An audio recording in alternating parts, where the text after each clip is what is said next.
Morning, church. Bwana Yesu asifiwe.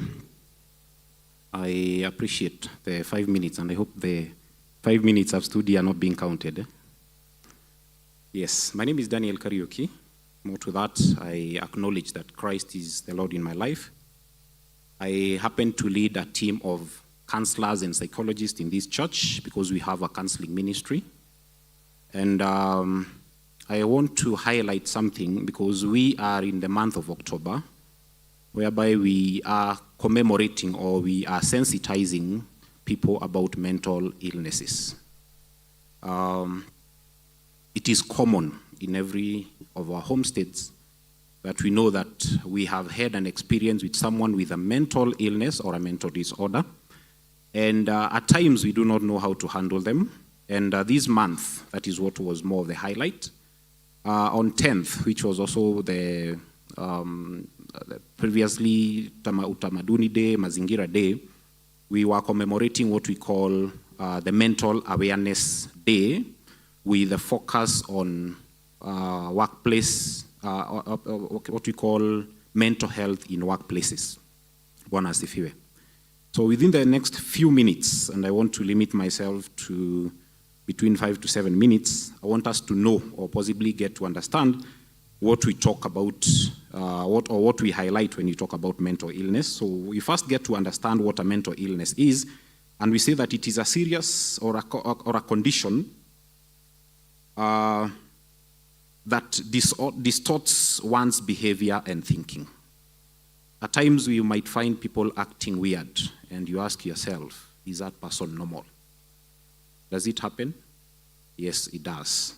At times, we also find ourselves in those situations that you cannot be able to internalize or maybe understand how your behavior is, and at times you even question your own normalcy. There is an old saying that has always been, na tuko kanisani msinichape.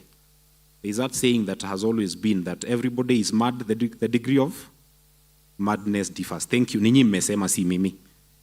Yes. So what I'm trying to say is we need to sensitize ourselves to the point of knowing how much a mental illness can affect you and how much it affects our families and members that we live with. So this condition, which is a serious disorder, can range from what we call moods, thinking, behavior, affecting your own functions, relationships, and also the quality of your life. What causes mental illnesses? Mental illnesses or mental disorders are or can be caused by a number of factors, among them genetics. Hello? Umeongea kuhusu genetics? Yes. In my course of practice, I've heard people tell me, maybe even in situations about marriage and everything, somebody tells you, niliambiwa nisioe katika hiyo familia. Unakuanga na wazimu. Umeelewa? Have you ever heard of that? Yes, it has happened. There are also people maybe here who have also been cautioned against friendships because they are told that if you relate with someone so-and-so, their family history has a mental condition lineage. So we are talking about family lineage, which can increase the risk of what we can call genetic predisposition. There are biological factors, whereby we talk about your brain neurotransmitters having an imbalance, hormonal changes, and structural abnormalities in the brain that can influence your mental health. You're talking about environmental stresses, traumatic events such as abuse, losses, chronic stress, exposure to violence. All these can lead you into what we call mental illnesses or mental disorders. We have psychological factors, which include among them personality traits. When you talk about personality traits, you're talking about what is your personality type. You're talking of people, I think the major ones that we all know. We have the sanguines, we have the phlegs, we have the melancholins, and the cholerics. So your personality or your personality trait can be what we can call a risk factor into what we call a mental illness. Coping mechanisms. When you are dealt or you are dealing with a situation of stress, maybe what you are you're handling something difficult, what is the coping mechanism that you adopt? Those who adopt negative coping mechanisms have a higher risk of getting into what we call mental illnesses. Substance use, which is actually a negative coping mechanism, such as use of alcohol and drugs, can contribute to the development or worsening of a mental illness.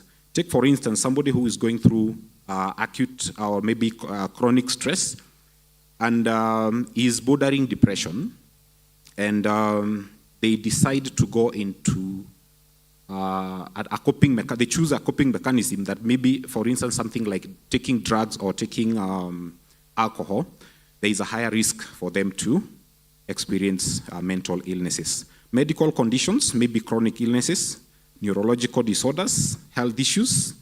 Also, these one talk about are also factored in as a high risk. Developmental factors, maybe childhood. When we talk about adverse childhood experiences such as neglect, lack of support in relationships during formative years, also this one can also be considered to be a high risk factor. Types of mental illnesses that we know, we talk about anxiety.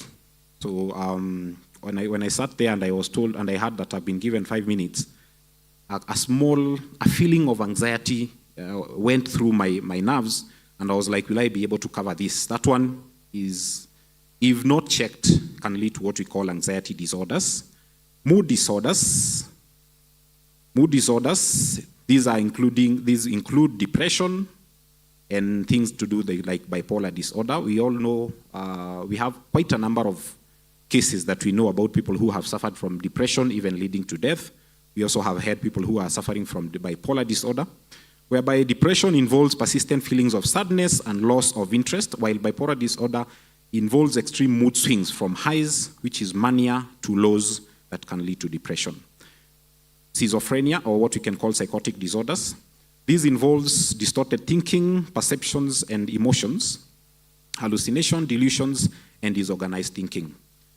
In many instances, when we see someone, tukiona mtu anaokota makaratasi kwa barabara, at times we don't understand that possibly these were normal people who had just a normal life, but something went wrong, and they are now experiencing those schizophrenic moments. And if you look back at the kind of lives that those people maybe have led, they have also had a very normal life like we do. I usually tell people that we are all candidates of being schizophrenic. Hello? Mumenisikia venye nimesema? We are all candidates of being schizophrenic. Ile uwazimu ya kwenda mtu akiokota makaratasi, we all have a capability. Is it a capability or should I call it? How should I call it? Yes, we are all candidates that we can find ourselves getting to that level. Personality disorders, we mentioned about that. These involve patterns of behavior, cognitive and inner experience that deviate from cultural expectations. Example, we have what we can call borderline personality disorder and antisocial personality disorder. When you see a child who is antisocial and wants to remain alone, it also happens with adults, whereby we see people have adopted what we can call an antisocial behavior. It is a disorder. OCD. And we are usually reminded that we all have obsessive compulsive disorder, whereby nimekuja hapa na OCD yangu imenionyesha iko na vumbi. You get it? That is how we usually find ourselves easily getting to be affected by what we call OCD. Kila mtu unasikia anasema, hey, huyu ako na OCD. Huyu ako na OCD. What is that? It is characterized by intrusive thoughts and repetitive behavior or mental acts, which are compulsions performed to alleviate anxiety. At times, you see somebody maybe who is suffering from OCD, they will do things that everybody will be looking like, is it a concern? Mtu anakuja kuketi hapa lazima aguze kiti kama iko imepanguzwa, then you'll be like, Kwani, what is the big deal if this person sits on a dusty seat? Then we have what we call PTSD, or post-traumatic stress disorder, develops after experiencing or witnessing traumatic events leading to flashbacks, nightmares, and severe anxiety. When you talk about such, people who have experienced trauma and people possibly who have also had traumatic moments, maybe through themselves or through relatives, Also, maybe people who might be having what we can call chronic disorders, or maybe chronic diseases, or maybe having a relative who has a chronic disease, they might suffer what we can call PTSD because of the flashbacks and the many moments, the moment of fear seem to dominate their lives. We have eating disorders, includes conditions like anorexia and bulimia nervosa, and this is what we can call binge eating, either overeating or undereating, with the belief that someone might be obese, because their greatest fear is obesity, and maybe someone wanting to keep shape. Identifying mental disorders can only be identified, please hear this, that it can only be identified by a mental health professional, who is able to understand or diagnose mental illnesses. In our practice, we use what we call the Diagnostic Statistical Manual, the DSM. Currently, we are using the DSM-5. Inaitwa Biblia ya wanasaikolojia. So wakati unakutana na mtu, unasikia mtu anakuambia, huyo vile nilimwangalia niliona kichwa yake haiko sawa, umetudanganya. So, some of the ways that we identify mental illnesses, we have what we call behavioral changes. And when you talk about behavioral changes, you are talking about how people behave in terms of whether withdrawal from social activities, changes in their behavior in terms of maybe somebody was very active and then they soon, or maybe they start experiencing or showing some signs of people who seem to be affected by something. Then we have what we call, among the behavior, we have emotional and physical. Then we have what we call cognitive changes, which can be experienced through substance use, risky behavior, and social withdrawals. Then we talk about how do we treat mental illnesses. One is through what we call psychotherapy.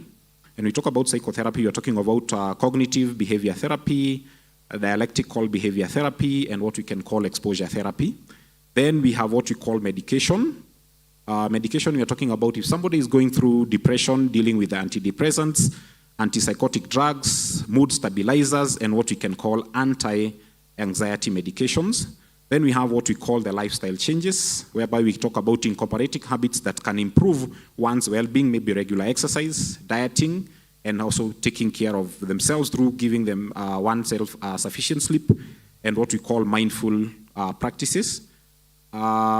Support through the families, because in many instances you'll find that when somebody is going through the situations or maybe the challenges, they will have a problem, the family will have a problem supporting this person. And then we can have we talk about what we call hospitalization. We have hospitals like Chiromo, we also have hospitals like Mathari. But in many instances, we also have what we call continuous therapy, whereby myself and other professionals fall in, whereby we offer what we call psychotherapy and psychosocial support. Thank you for the few minutes. So unfortunately, I've exceeded by a minute or two. God bless you and have yourself a blessed Mashujaa Day.